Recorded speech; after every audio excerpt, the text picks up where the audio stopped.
Friends అందరూ అలా ఉన్నారు. విజయ్ మాల్యా ఒక దొంగ నా కొడుకు కథ.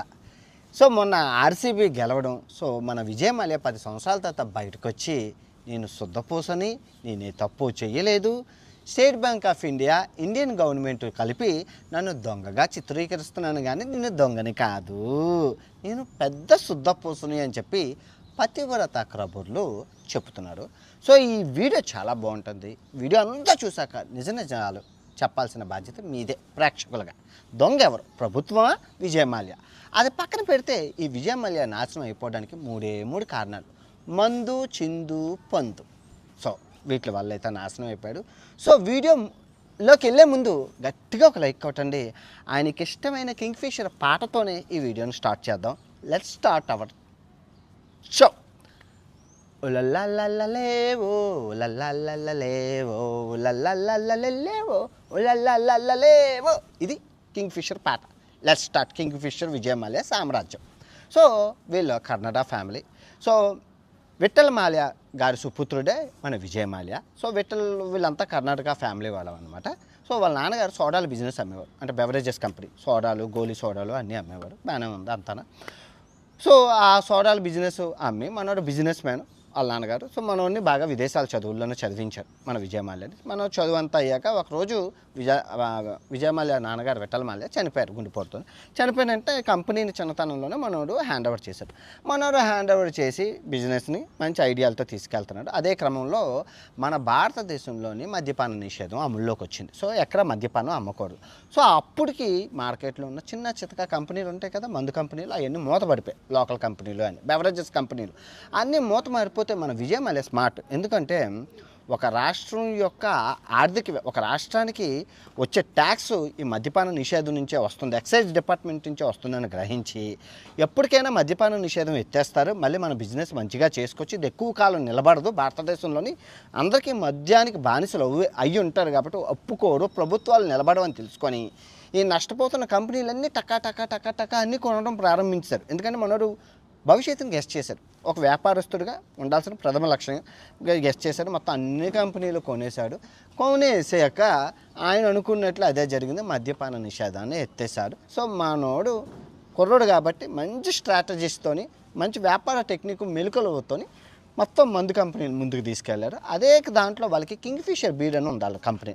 సో ఎందుకు ఆ బీర్ బ్రాండ్ని బయటకు తీసుకెళ్ళాలని చెప్పి కింగ్ఫిషర్ బీర్ని విపరీతంగా ప్రమోట్ చేసి మంచిగా స్టాటిస్టిక్స్తోని ఆల్కహాల్ అంటే మందు ఒక బియర్లో 4% ఉంటే అందులో 8% యాడ్ చేసి కొంచెం మందు ఎక్కువేసి అటు మందు కాదు అటు బీరు కాదు అలా చేసి మన సౌత్ ఇండియాలోని ఎండలు ఎక్కువ ఉంటాయి. ఆ బీర్ని సక్సెస్ఫుల్ చేసి ఎంతగా చేశారంటే 70% లాభాలు వచ్చేలా చేశారు మొత్తం అన్ని కంపెనీలు. సో మన ఆస్తి విపరీతంగా పెరిగింది. మంచి సక్సెస్ రేట్లో టోప్లో ఉన్నారు. సో మనోడికి ముచ్చటగా 3 పెళ్ళిళ్ళు అయితే అయ్యాయి. 2 అఫీషియల్గా, 1 అన్అఫీషియల్గా అయ్యాయి. సో మొదట భార్య కొడుకు మన సిద్ధార్థ మాల్యా, అది పక్కన పెడితే మనోడు 2 సంవత్సరాలు ఎంపీగా కూడా చేశారు. 2 సార్లు ఎంపీగా కూడా చేశారు, మెంబర్ ఆఫ్ పార్లమెంట్. ఇదంతా బాగుంది. మనోడికి ఉన్న వ్యసనాల్లో మెయిన్ వ్యసనం కార్ రేసింగు. F1 కార్ కంపెనీలు కూడా పెట్టాడు. దాంతో పబ్బులు, పార్టీలు. ప్రతి సంవత్సరం కింగ్ఫిషర్ క్యాలెండర్స్. ఆ రోజుల్లో కుర్రోళ్ళందరికీ పిచ్చి కింగ్ఫిషర్ క్యాలెండర్స్ అంటే బ్యూటిఫుల్ అమ్మాయిలు, అందమైన అమ్మాయిలు పెట్టి ఆ క్యాలెండర్ని రిలీజ్ చేస్తారు. ఆ మోడల్స్ని చూడడానికి ఆ క్యాలెండర్ కొనుక్కునేవాళ్ళు, ఫ్రీగా వచ్చేవాళ్ళు, అసలు పిచ్చి కొన్ని కోట్లు ఖర్చు పెట్టేవారు. విజయ్ మాల్యా పార్టీ అంటే ప్రపంచ దేశాల నుంచి వచ్చేవారు. అంత బాగా అంగరంగ వైభవంగా అంత తన డబ్బుని తను ఎంజాయ్ చేసేవాడు. బాగానే ఉంది. ఆ కింగ్ఫిషర్ క్యాలెండర్ మోడల్లో నుంచి వచ్చినవారు కత్రినా కైఫ్, దీపికా పదుకొని. ఆ బొమ్మలే ఈ బొమ్మలుగా ఇప్పుడు పెద్ద హీరోయిన్లుగా చలామణి అవుతున్నాడు. తర్వాత మనోడు ఇది ఐపీఎల్ మ్యాచ్ టీం కూడా ఉంది. ఆ టీంలో నుంచి వచ్చింది విరాట్ కోహ్లీ కూడా. అదంతా బాగానే ఉంది కదా, ఓకే. సో 2005 మనోడు జీవితంలో టర్నింగ్ పాయింట్ విజయ్ మాల్యా జీవితంలో. అదేంటి అంటే కింగ్ఫిషర్ ఎయిర్లైన్స్ స్థాపిద్దామని చెప్పి స్థాపించాడు. మీ అందరికీ తెలుసు 2005లో ఒక 4 ఏరోప్లేన్లు కొని తిరుపతి వెంకటేశ్వర స్వామి చుట్టూ కూడా తిప్పాడు. భక్తి కూడా ఉందండి మనోడికి, ఎంత ఎదమైనా భక్తి ఉంది. సో వెంకటేశ్వర స్వామి తిప్పాడు, మొత్తం చేశాడు. అంత వ్యాపారం బాగానే సాగుతుంది. సో తర్వాత కింగ్ఫిషర్ ఎయిర్లైన్స్ 2000 ఎందుకు మనోడు వ్యాపారం సక్సెస్ అయిందంటే పెట్టిన వ్యాపారం అంటే స్టార్టింగ్లోని ఎయిర్లైన్స్ని లగ్జరీ ఎయిర్లైన్స్గా పోర్ట్రేట్ చేశారు. యాక్చువల్గా మన భారతదేశానికి కావాల్సింది ఏంటి? చవక. ఆ చవక సక్సెస్ ఫార్ములా ఎవరైనా చేసిన ఎగ్జాంపుల్ మీరు చూసుకుంటే ఎయిర్ ఏషియా మీరు చూసుకుంటే వైజాగ్ నుంచి మలేషియాకి 4,000 రూపాయలు ఫ్లైట్ టికెట్. మంచినీళ్ళు కూర ఎవరు, దాహం ఎండిపోయి చచ్చిపోతున్నా కూడా నీళ్ళు కూర గొక్క నీళ్ళు ఎవరు కావాలంటే కొనుక్కో. తర్వాత వైజాగ్ నుంచి థాయిలాండ్కి బ్యాంకాక్కి 8,000 ఫ్లైట్ టికెట్. మా అమ్మ నాన్నని తీసుకెళ్ళాను సవక 16,000 అయిపోయింది. కానీ మిగతా ఎయిర్లైన్స్ 15,000 తీసుకుంటా, కానీ ఇది 8,000కి ఇస్తున్నాడు. ఇంకో విషయం మీరు గుర్తుందా అందరికీ, నేను దుబాయ్ నుంచి జార్డాన్కి 800 రూపాయల ఫ్లైట్ టికెట్ వెళ్ళాను. కానీ అదే దుబాయ్ నుంచి జార్డాన్కి ఫ్లై ఎమిరేట్స్ 15,000 తీసుకుంటారు. కానీ ఇది 800కి ఎలాగ ఇవ్వగలిసారు?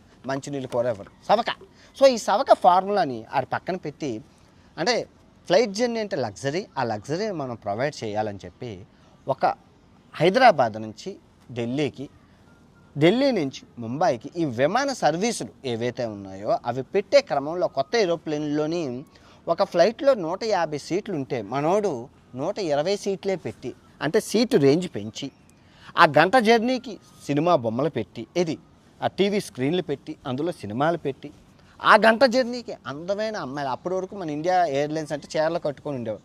అప్పటి వరకు చిన్న చిన్న మిడ్డీలు చిన్న చిన్న బట్టలు వేసి అందమైన హీరోయిన్లు పెట్టి అందమైన అమ్మాయిలు పెట్టి ఏది ఆ గంట జర్నీకే మంచి ఫుడ్ పెట్టి అంగరంగ వైభవంగా ఎయిర్లైన్స్ లాంచ్ చేశారు. ఓపెనింగ్ షాట్ సక్సెస్ఫుల్ ఆ బ్రాండ్ మేజ్కి, అంటే కింగ్ఫిషర్ ఎయిర్లైన్స్ తోపులో ఉంది. కానీ 2006 వచ్చేసరికి 500 కోట్ల నష్టం చోటు చేసింది. 2007 వచ్చేసరికి 1,500 కోట్ల నష్టం చెవి చూసింది. 2008 వచ్చేసరికి 2,000 కోట్ల నష్టం చెవి చూసింది. అదే టర్నింగ్ పాయింట్లో 2008లో ఇండియాలో ఆల్రెడీ డెక్కన్ ఎయిర్లైన్స్ అని ఉంది, అది కూడా దివాలా తీసేసింది. ఎందుకంటే ఆర్థిక మాంద్యం వల్ల అన్ని కంపెనీలు దివాలా తీస్తుంటే, ఈ కంపెనీ దివాలా తీస్తుంటే అంబానీ మన విజయ్ మాల్యా పోటీ పడ్డారు. సో విజయ్ మాల్యా ప్లాన్ ఏంటి? ఈ ఎయిర్లైన్స్ని కొనుక్కొని ఇందులో విలీనం, కింగ్ఫిషర్ ఎయిర్లైన్స్లో విలీనం చేసుకొని ఇంటర్నేషనల్ అవుదామని. కానీ విజయ్ మాల్యాకి ఇంటర్నేషనల్ అయ్యే అవకాశాలు లేవు. ఎందుకంటే విజయ్ మాల్యా కంపెనీ పెట్టి 3 సంవత్సరాలు అయింది. 3 సంవత్సరాలు ఎలిజిబిలిటీ కాదు ఇంటర్నేషనల్ అవ్వడానికి. ఇంటర్నేషనల్ అవ్వాలంటే 5 సంవత్సరాలు అవ్వాలి. సో ఆల్రెడీ డెక్కన్ ఎయిర్లైన్స్ అది 5 సంవత్సరాల అనుభవం ఉంది, అది తీసుకుంటే ఈ కంపెనీలోకి మనం ఎలిజిబుల్ అవుతారని చెప్పి, అవకాశాలు వస్తాయని చెప్పి ఆ కంపెనీ నష్టాల్లో ఉన్న కంపెనీని తీసుకున్నారు. ఏరోప్లేన్ల సంఖ్య పెరిగింది, నష్టం ఇంకా పెరిగింది. Simple logic. సో మనోడు లాభం పక్కన పెడితే నష్టాలు అలాగా 2005 నుంచి దరిద్రం శని మహారాజు పట్టుకున్నారు అయ్యగారికి. అలా నష్టాలు చవి చూస్తూనే ఉన్నారు. ఎన్ని నష్టాలు వచ్చినా ఐపీఎల్ టీంని, ఐపీఎల్ ఫ్రాంచైజీని, F1 కార్ రేసింగ్లని, లగ్జరీని, పార్టీలను, కింగ్ఫిషర్ క్యాలెండర్లని ఇంకా అన్నీ చేస్తూనే ఉన్నారు. సో ఆ క్రమంలో ఆ కంపెనీ దివాలా తీస్తూ, కింగ్ఫిషర్ ఎయిర్లైన్స్ దివాలా తీస్తూ వచ్చింది. బ్యాంకులకి అప్పులు కూడా కట్టడం, మన లోన్లు తీసుకున్నారు అన్ని బ్యాంకుల దగ్గర 15 బ్యాంకుల దగ్గర 6,000 కోట్ల దాకా అప్పులు చేశారు. అందులో ఎక్కువగా అప్పు చేసింది SBI బ్యాంక్ దగ్గర నుంచి 1,600 కోట్లు చిల్లర తీసుకున్నారు. సో ఇంకా బ్యాంకులకు వడ్డీలు పెరుగుతాయి కదా, ఇప్పుడు వడ్డీ అనేది పెరుగుతూ ఉంటుంది కదా. సో వడ్డీ పెరుగుతూనే ఉంది, అప్పు అలా పెరుగుతూనే ఉంది, అప్పులు పెరుగుతూనే ఉంది. మనోడు ఈ బెవరేజెస్ ఏదో మందులో వచ్చిన లాభాలన్నీ ఖర్చు పెట్టి తన ఆస్తిని అంతా కడుతూనే ఉన్నాడు. ఎంతగా అప్పులు పాలు అయిపోయాడంటే ఎయిర్లైన్స్ కెప్టెన్లకి వీళ్ళకి అప్పులు ఇవ్వలేక, జీతాలు ఇవ్వలేక 300 కోట్లు బకాయి అయిపోయాయి. ఇంకా మనోడు కంపెనీ దివాలా తీస్తున్నాయి అని న్యూస్లు గట్టా స్ప్రెడ్ చేయడంతో ఈ బ్యాంకులు అప్పులు ఆడడం మొదలుపెట్టాయి. ఇంక వీళ్ళు అప్పులు అడుగుతున్నారని తెలిసిపోయి మనోడు సిచ్యువేషన్ అర్థమైపోయింది. ఆల్రెడీ లండన్లోని మనోడు పౌరసత్వం అన్నీ సంపాదించారు. మనోడు తెలుసు వ్యాపారం పోతాది అని చెప్పి, పోతాదే అన్న ఆ బ్రాండ్ ఇమేజ్ని కాపాడుకోవడం కోసం, కింగ్ఫిషర్ ఎయిర్లైన్ కాపాడడం కోసం మనోడు చాలా ప్రయత్నాలు చేశాడు. కానీ అప్పు ఇచ్చేవాడు దేవుడు ఊరుకోడు కదా, అప్పు వసూలు చేస్తాడు. సో SBI రంగంలోకి దిగి స్టేట్ బ్యాంక్ ఆఫ్ ఇండియా మా డబ్బు మాకు ఇవ్వండి అని చెప్పి పేక మీద కత్తి పెట్టి వసూలు చేయడం. సో నేను ఇవ్వలేను అది అని చెప్పి, ఎందుకంటే బ్యాంక్ అంత అమౌంట్ కట్టలేదు కదా, ఆల్రెడీ నష్టాల్లో ఉన్నది, లాభాలు ఏమీ లేవు. సో అప్పుడు ఇంకా స్టేట్ బ్యాంక్ ఆఫ్ ఇండియా కోర్టుని ఆశ్రయించి అరెస్టులు జారీ చేసింది, అరెస్ట్ చేయమని చెప్పింది. కానీ అంతలోగా మనోడికి అన్నీ తెలుసు కాబట్టి, సిచ్యువేషన్ తెలుసు కాబట్టి 6 రోజుల ముందే దేశం వదిలి పరారైపోయాడు. మనోడు చుక్కమారు అయిపోయాడు, మాయమైపోయాడు. ఇంకంతే. ఇంకా మనం ఏం పీయగలం, మన దేశం దాటి వెళ్ళిపోయాక కోర్టులు మన చెల్లవు, లా చెల్లదు. ఆల్రెడీ మనోడు మనీ లాండరింగ్ చేసి ఇండియా నుంచి చాలా వరకు ఆస్తిని తరలించుకొని పోయి లండన్లో సెటిలైట్ అయిపోయాడు. ఎప్పటికైనా ఇలాంటి పరిస్థితి వస్తుందని గ్రహించి ఇది సీన్. సో సో అప్పటికి బాకీ 6,000 కోట్లు వడ్డీతో కలిపి 2016 నాటికి 9,000 కోట్లు అయింది. మనోడి దగ్గర ఉన్న ఆస్తి విలువ 15,000 కోట్లు. ఇది 15,000 కోట్లు ప్రాపర్టీస్ ఉన్నాయి. ఇది సినారియో. సో కట్ చేస్తే 9 సంవత్సరాల తర్వాత రీసెంట్గా మొన్న ఆర్సీబీ గెలిచింది. మీ అందరికీ తెలుసు, గెలిచింది. ఇన్ని సంవత్సరాలకి గెలిస్తే మనోడు పైకి వచ్చి నేను తోపుని, నేను సొద్దపోసుని, నేనేం తప్పు చేయలేదు, నా వల్ల ఏం తప్పు చేయలేదు, గవర్నమెంట్ అంతా చేసింది, నేను డబ్బులు ఇస్తానన్నా కూడా గవర్నమెంట్ అవ్వలేదు, చచ్చిపోయాను, అరుణ్ జైట్లీకి చెప్పాను, ఈయనకి చెప్పాను, ఆయనకి చెప్పాను, ఇందిరాగాంధీకి చెప్పాను, సోనియా వాళ్ళకి చెప్పాను, వీళ్ళకి చెప్పాను, మొత్తం చెప్పే వచ్చాను, నేనేమో దొంగతనం చేయలేదని ఏవో శుద్ధకు మాట్లాడతాను. కానీ మీరు నోటీస్ చేయాల్సింది తప్పే, నువ్వు చేసినా నేను చేసినా. కోర్టులో నువ్వు కోర్టులో తేల్చుకో, నీ దగ్గర ఉన్న ఆస్తి ఇవన్నీ చూసుకొని. ఇప్పుడు బ్యాంకు 6,000 కోట్లు ఇచ్చింది. ఎప్పుడు ఇచ్చింది? 2005లో ఇచ్చింది. 2015కి ఎంత అయింది? 9,000 కోట్లు అయింది. 2025కి ఎంత అయింది? 30,000 కోట్ల దాకా అయిపోయింది. వడ్డీ, చక్రవడ్డీ, భూచక్రవడ్డీ, అది ఆ డబ్బు అంతా ఎవరిది? ప్రజలది. మేము ఎందుకు ఇస్తాం? బ్యాంక్కి ఇంట్రెస్ట్ వస్తుంది, సేఫ్టీ ఉంటుందని కదా మేము ఇస్తాం. ఆ డబ్బే మీకు ఇచ్చింది. బ్యాంక్ అనేది ఏదో మధ్యన మీడియేటర్, ఆ మీడియేటర్ చేసింది బ్యాంకు. కానీ మరి నువ్వు బ్యాంకుకి ఇవ్వకపోతే ఏమవుతుంది? బొక్కలేసేస్తుంది. సో నిర్మలా సీతారామన్ గారు పార్లమెంట్లో చెప్పారు, విజయమాల్యా ఇవ్వాల్సింది 9,000 కోట్లు వడ్డీతో కలిపి ఇంత అయింది, కానీ మేము 14,000 కోట్లు జప్తు చేశాము. సో ఇంక నేనేం బాకీ లేను, నేను సొద్దపోస్తున్నాను. అరే నాయన, మరి తీసుకున్న దానికి ఇంట్రెస్ట్, వడ్డీలు అన్నీ కలిపి ఎంత అయింది? 30,000 కోట్లు అయింది. నీ 15,000 కోట్లు, 14,000 కోట్లు జప్తు చేస్తే ఇంకా నువ్వు గవర్నమెంట్కి 14,000 కోట్లు బాకీ ఉన్నావు. అది ఎవరికి తెలియదు, అది ఎవరు చూడ. సో ఇంతలో మన వాళ్ళంతా హీరో, విజయమాల్యా మంచోడు, తోపు. ఒక మనిషి మీద అభిప్రాయం మారడానికి జస్ట్ 9 సంవత్సరాలు చాలని నిరూపించారు. ఇంతకుముందు దొంగ అన్నారు, ఇప్పుడు అదే ప్రజలు హీరో, మంచోడు, తోపు, తురుము కాను. అరే దొంగే, చట్టం ఎవడైనా అంతే. నువ్వు చట్టం ముందు నిలబడి నీ ఆస్తి జప్తు చేయించుకొని లాభాలు నష్టాలు చూసుకొని నువ్వు క్లియర్ చేసుకుంటే అయిపోయింది. అలా చేయకుండా దొంగతనం చేసావని ఒప్పుకొని నువ్వు పారిపోయి 9 సంవత్సరాల తర్వాత వచ్చి నేను మంచోడిని అంటే అలా అవుతుంది. వడ్డీ అన్నీ కట్టాలి కదా. సో అది జరిగింది కదా. విజయమాల్యా చేసిన తప్పు ఏంటంటే ఇది. ఒక మనిషి ఎంత మంచోడని అవ్వచ్చు, కానీ చెడు వ్యసనాలు ఉంటే కనుక నాశనం అయిపోతాడు. మనోడికి ఉన్న చెడు వ్యసనాలతోని, మనోడికి ఉన్న హైప్తోని మనోడు తెలియని బిజినెస్లో చెయ్యి పెట్టి నష్టపోయాడు. అది జరిగింది కాదు. ఇప్పుడు మీకు అర్థమైందా? ఇప్పుడు చెప్పండి, విజయమాల్యా దొంగ మంచోడా? అఫ్కోర్స్ దొంగ. ఇంక చెప్పేదేముంది? డబ్బులు ఎంత ఎగదొబ్బి, అరే 6,000 కోట్లు 2005లో నువ్వు ఏ వ్యాపారం చేసినా ఎంత అవుతుంది? డబల్ త్రిబుల్ అవ్వాలి కదా, సింపుల్గా అవ్వాలి కదా.